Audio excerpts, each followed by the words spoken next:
Last time, Kyah got a masterclass from Jeffrey Wong, the money master from UBS Asset Management, who taught her the secrets of managing money. The importance of planning and starting early.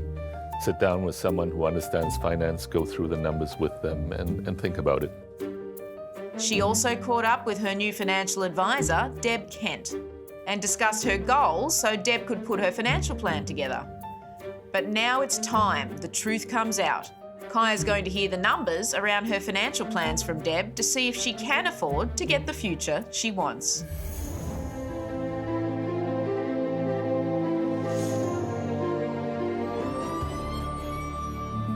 I'm really looking forward to the next part with Kyah, being able to now take everything that we've learned and we've been able to give her and now start to present that to her and just see how she can react to some of the things that we've been able to uncover in her financial life that she wasn't aware of. So I'm quite excited about that. Coming into this, quite open-minded. I didn't really know what to expect. I've always had interests in finance and to budgets and what I could do with my money, but I just didn't really have the tools or the guidance, to be able to put that into play. With the help and guidance of my financial advisor, I'm in a better position to be able to make better judged decisions around my investments. Well, it's time. Kyah and Deb are meeting me in Sydney's Dalton House, and we're about to hear the financial plan numbers and how Kyah reacts to what actions she needs to take to secure her future. Had you ever thought this experience would be as valuable having a wealth coach? Yeah, no, I don't think so. I mean, wealth and finance has always been an area that I've wanted to kind of exploit and indulge in, I guess, a little bit more. And, lovely Deb and she kind of opened my eyes to, I guess, the opportunities that lie within that and lie within other investments. Woo, it's financial plan time, Deb, my favourite time. It is. It's always my favourite time. Yeah, I know. Well, this is where Deb shows really what financial planners do. So why don't you run through Kyah through the highlights of this mystical plan? What I've done here is I've started with the foundation. So financial advice is like a house. You have to start with the foundation, and that's your budget.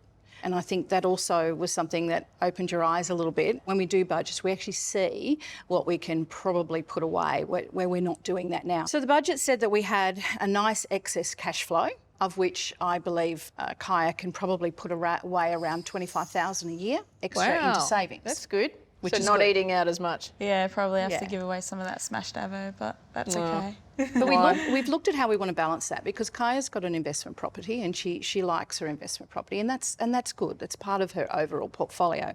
So the purpose for that investment portfolio for Kyah, as we spoke, is to own it and have that asset there. So eventually when she wants to buy her own home, she's got something that she can use to do that. So what I looked at is, if that's the purpose, how do we pay that off quicker? If you're adding another $1,000 a month onto that mortgage, and in 13 years you will have paid off $120,000 of that mortgage, and you will have saved $85,000 in interest repayments. Oh, wow. So the other thing we looked at, Kyah, was your super. You've got a good super fund, although we still probably need to review it. We need to look at your investment option and some other things we need to tidy up in the super fund. But what I've looked at is how you can start accumulating now. So by putting $500 a month into your super fund via salary sacrifice, that when you're around 60, you'll have around $1 million invested into super. The next one I want to talk about is putting a portfolio together of investments. So diversification is great around investments, but you need to diversify your strategies. So you have some in super, you have some with your property, and you have some in a good diversified portfolio containing things like Australian shares, international shares, and some bonds and things like that. Yep. The reason that you do that is obviously super is legislated, so the government can change the rules. So we want to always make sure that we've got a nice pie of investments, that the super sits there, that's long term.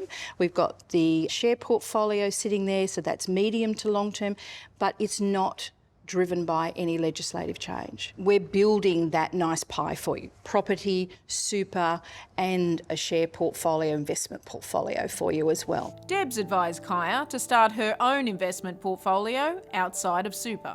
So how much is Kyah going to have to give up in her budget to be able to do this? I mean, yeah, we laugh about the smashed avo, but, Yeah. you know, if it's dinner's out, like, What else is being Kyah's sacrificed? budget's pretty good, but I think what happens is when we don't do a budget, we don't actually see where we spend money. So it just fritters away. So and it just you don't- kind of goes. Yeah. Okay. You know, it's like going into a chemist to pick up one thing and you walk out with a basket full. What I find is it's the best way to do, especially even when you're doing a savings plan through some share portfolios, is it gives you a disciplined approach that it comes out. Yep. You don't see it, you don't miss it. Yep. So it just comes out. Deb believes that one of the best ways for Kyah to budget is to have her investments coming out automatically from her account every month.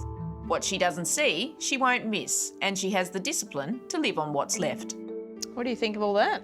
Yeah, it sounds good to me. I mean, I've always been one to need structure, you know, whether it be in my footballing career or outside of life. And I think now that Deb and I have been working together, I've got a structure, I've got a budget to aim for. If there's a number there that I'm aiming for, obviously I'm going to try and beat that almost every time. Do it. So She's competitive. I'm competitive even with myself. So yeah, I'm excited to do it. It gives me, yeah, like I said, a little bit more structure and very goal orientated as well. So yeah, I'm excited to get underway and see how much I can save. I think today went really, really well. Kyah's a very focused young girl. Looking at where she is now and where she can potentially be in the future, we're able to actually demonstrate to her that there's so many things that she can do to make her financial life far more secure for the future, and things that she wasn't aware of herself, investing differently to what she already knows. And everybody always knows our bank account, cash and property, but it's what's outside of that. Kyah's got some big goals that include paying down the debt on her investment property, saving on interest, buying her own home to live in, and paying more into her super so that she'll have enough to retire on. After meeting Deb and sitting down with her and really going into my financial situation in finer details, seeing how much money I actually do spend, that was a little bit scary. I was able to see where I could probably do things a little bit better and being able to set goals around, you know, my financial situation. And I'm very big on goal setting as well, which if I've got a structure there, then, you know, I'm always trying to get better and do better in those different areas of my life. And I finally feel that I've got the tools to be able to do that in terms of my financial situation. Well, the plans have all come together for Kyah, and she's excited that she has tangible goals that she can target. And she's found that financial planning is all around giving clarity to the numbers so you can hit the future you want. Go to an advisor or a friend who understands finance very well and sit down and actually make out a logical plan. And the plan should be pretty much observing the good principles of finance, you know, whether it's compounding or diversification. And then just actually take action on the plan. So get off your behind and actually do it. If you're young and fabulous, the world is your oyster, and chances are you're not thinking about budgeting your money, let alone starting to save. That was one of Kyah Simon's financial faults before she saw the light with her financial planner. And to talk to me today about young women, millennials and money, I'm joined by Julie Lander, who's the CEO of Care Super, and Sally Lone, who's the CEO of the Financial Services Council. Welcome, both friends of mine, both women who have overcome their own financial challenges, as have we all when you get to our age. But Julie, let's talk about sacrifice. You know, we did pick athletes because they're pretty used to discipline and sacrifice. Kyah has taken to this like a fish to water. How hard is it for young women to sacrifice now for a future that seems forever away? It can be difficult, but I think, you know, sacrifice is a bit of a daunting word. And when we think about it more as prioritising and having goals, it makes it a bit easier. So sports people are really used to sacrificing because they've got goals. They need to be in a team, so they sacrifice going to parties to be really fit and to get in the team. And sacrificing money's a bit like that too. If you've got short-term goals, whether it's to buy that winter coat or go on a holiday, then you'll put money away because you really have something you want to achieve. And in the longer term, for superannuation and for retirement, it's also about putting money away, paying your future self to achieve the the lifestyle you want in retirement. Yeah, look, I love that term, your future self, because it brings it back to self-interest, which usually appeals to all of us, That's right? what it is. So it's true. And Sally, I mean, this is one of your passion points, Yes, it is. helping young women to be financially savvy. Talk to me, when you watched Kyah's episode, what was running through your mind? Well, she is young and fabulous, and I have young and fabulous daughters, sons, nieces, and I say to them, don't be like me.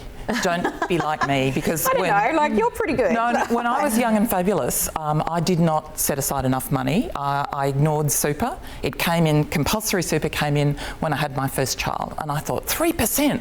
I can do better with that. You know, I want that to, for my lifestyle. Yeah, of course. But I've learnt now towards the end of my working life that I should have put aside a lot more, and I didn't. So I've done silly things, I've done risky investments, all sorts of things to try and catch up. So my mantra to young women in particular, because that gender pay gap starts when you're in your 20s, and it just gets worse and worse. So we see women in Australia retiring with about half the amount of money that men do.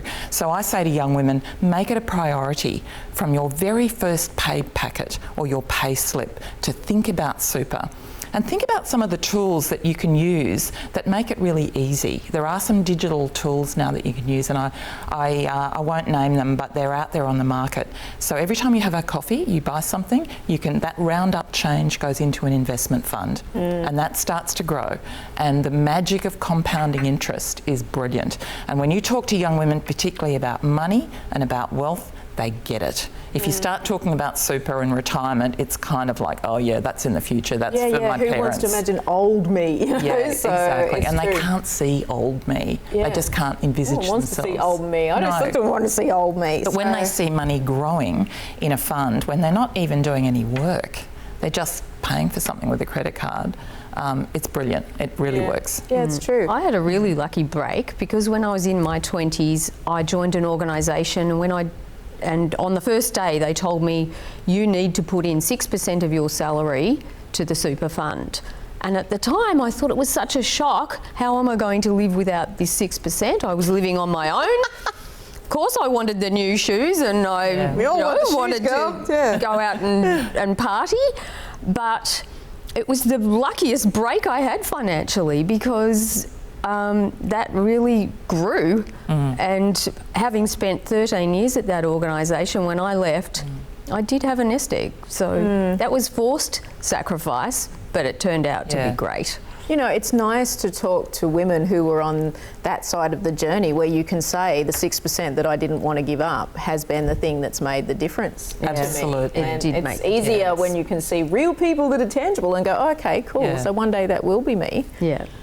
Talk to me about the stat, Julie, you first, that women over 55 are the highest growing sort of incidence of poverty in this country. That's really frightening. Really sad, and a lot of women over 55 didn't have the benefits that we have today. So there was no compulsory super then. I think, women started families earlier, they took time out, and if they returned to work, they did it part-time or and went back to perhaps lower paying jobs because family was their priority. And we know that having kids costs a lot of money. I'll say.